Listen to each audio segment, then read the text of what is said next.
Ladies and gentlemen, as you have viewed from the video just now, that is the preparation for the most important, one of the most important ceremony in a Hindu's life. So that is ear piercing, or also known as Kanna Vedra. So as you've seen in the video, something is missing. Guess what it is? What it is? Okay, this is what is missing. This is the main part of this Kanna Vedra, where this is the earring that will be pierced into the child's ear. So basically, what is Kanna Vedra? Before that, I would like to introduce myself. I am Ram Kumar Pillai from UPM, Bachelor's of Biotechnology and Biomolecular Science. And yep, that's my faculty and my course is Biotechnology. My matrix number is 197002. So currently I'm at my hometown because we are conducting a ceremony, which is ear piercing ceremony. So Kanna Vedra is the practice of piercing of the ears, and it is one of the most important Hindu Sanskrit ceremony. Sometimes the piercing of ears also takes more likely to be done to children's rather than old people like me. So yeah, the people believe that by means of doing this, it helps in opening the ear, or also known as the inner ear of a child, where the sound, what sound is that? The sacred sound produced from piercing the ear can actually increase the intellect of the children.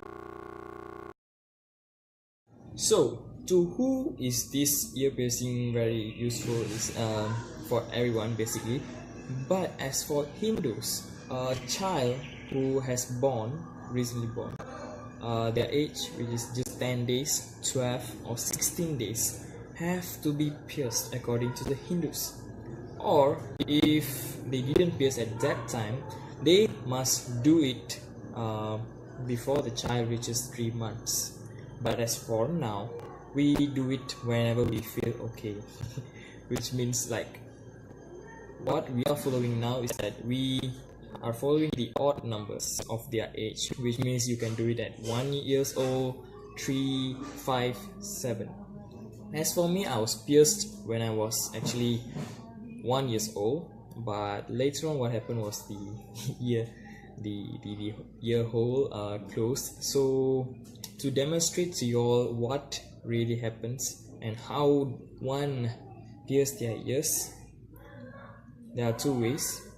Basically, one is using the gun, another one is through traditional way, where the practitioners will use golden needle to just poke a hole through your ears. Because when you are small, your cartilage isn't that big and nerves are still under production. So at that time, when you poke a hole, it won't be that difficult as compared to adults like me.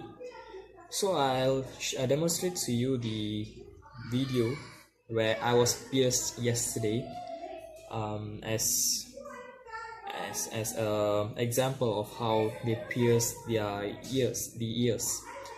So I will demonstrate at the end of the discussion today. And therefore, besides that, what other good that happens to one is that, according to health, Sushruta, the great Indian surgeon, mentioned that ear piercing actually regulates the menstrual cycle in girls and prevents hysteria and other diseases.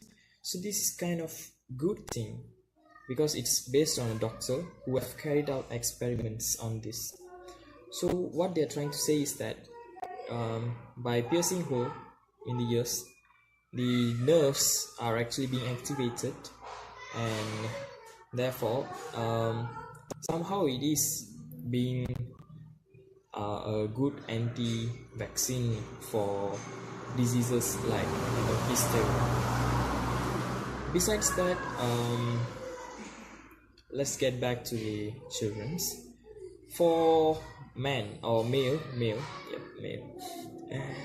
we will start with the right ear and then we'll go for the left ear.